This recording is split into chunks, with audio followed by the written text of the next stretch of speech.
Welcome to Summer General Physics Day 1, Video 3. In this video, we're going to continue to look at a few math tools that will be useful for the rest of the course.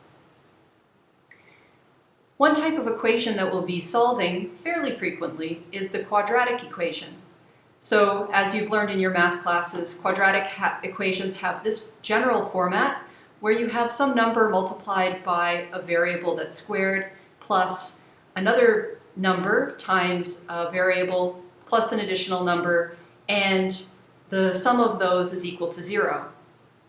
And as you've learned in those courses, there is the quadratic formula that you can use to solve for x.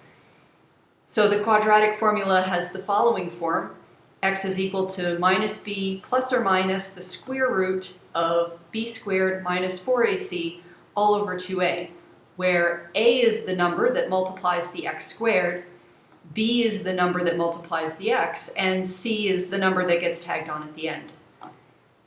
Now, this formula will result in two answers as long as the number that's under the square root turns out to not be 0.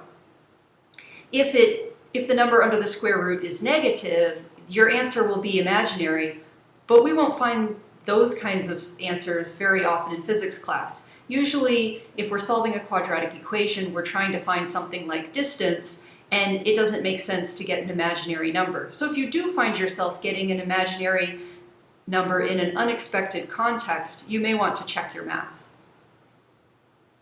So let's try the following problem. So we want to know which of the following in this list of choices is a solution to the quadratic equation that's given. So you should pause the video and try to figure that out.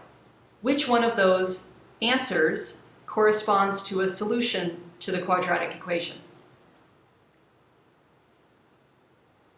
Okay, so if you have your solution, let's give it a check. All right, so I have my x squared plus 2x minus 3 equals 0 equation. And the first step is, of course, to decide what number is a, b, and c that goes into the quadratic equation. So the a is the number that multiplies x squared, so a would be equal to 1. b is the number that multiplies x, so b is going to be equal to 2. And c is the number that gets added to those two things, so c in this case is going to be equal to negative 3. So then I need to solve my quadratic formula. So x is going to be equal to negative b plus or minus the square root of b squared minus 4 times a times c.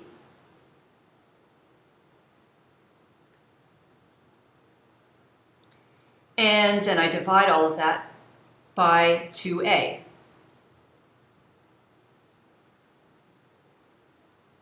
Okay, so if I simplify this expression further, I would have a negative 2 plus or minus, and then the number under the square root turns out to be, well, let's see, if I multiply a negative 4 times a negative 3, that gives me a positive 12. And then if I add 4 to that, I get 16. So that would be the square root of 16 divided by 2. And the square root of 16 is 4, so I have negative 2 plus or minus 4 divided by 2.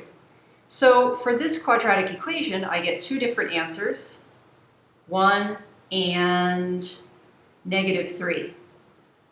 So if I look at my options, I would want to select option C. Negative 3 is one of the solutions to this particular quadratic equation. Now, when we're solving physics problems, if you get two answers, usually only one of them is correct, and you need to look to the context of the problem to decide which of the two answers you should select. So, for example, if we were finding the distance traveled by a projectile, you would expect that distance to perhaps be positive, and so you would choose the positive result, but it will depend on what kind of problem you're solving. Another mathematical tool we'll be using quite often is trigonometry. So trigonometry, of course, has all to do with right triangles and relating the lengths and angles of the sides of the triangles. And so just as a reminder, the trigonometric functions, sine, cosine, and tangent, their definitions are given here, and we'll also be making use of the Pythagorean theorem, which relates the two shorter sides of the right triangle to the hypotenuse. So here's a question for you to try. What is the angle theta if the length of side B is 2 and the length of side A is 3? So you should pause the video here and try calculating this result.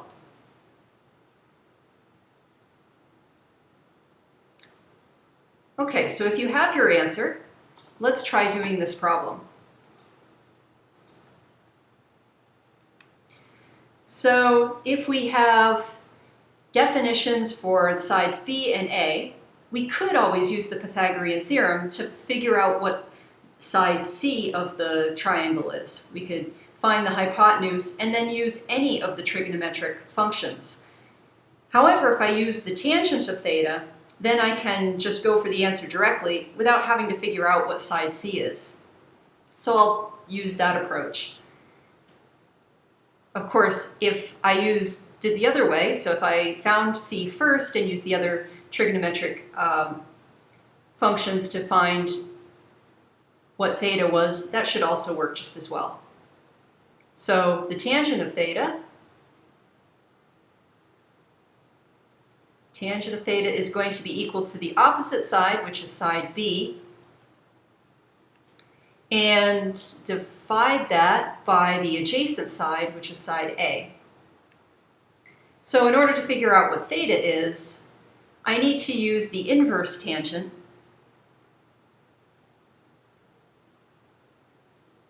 of 2/3. Now the inverse tangent should be a button on your calculator. It may either say inverse tangent or it could say atan for arctangent, which is just another way of writing the inverse tangent. And if you plug that into your calculator, then the angle it should return is 33.7 degrees. So I would select that answer. If you did not get 33.7 degrees when you plugged in the inverse tangent of 2/3 into your calculator, it may be that your calculator is set to radian mode. And if that is the case, then you'll probably want to switch it instead of radian mode into degree mode. We will be using radians later on in the course when we're talking about rotational motion. But to start with, most of the angles we'll be dealing with will be in degrees, so you'll want your calculator in degree mode. So that concludes the math tools that I wanted to review for the class. And in the next video, we'll be discussing units of measurement.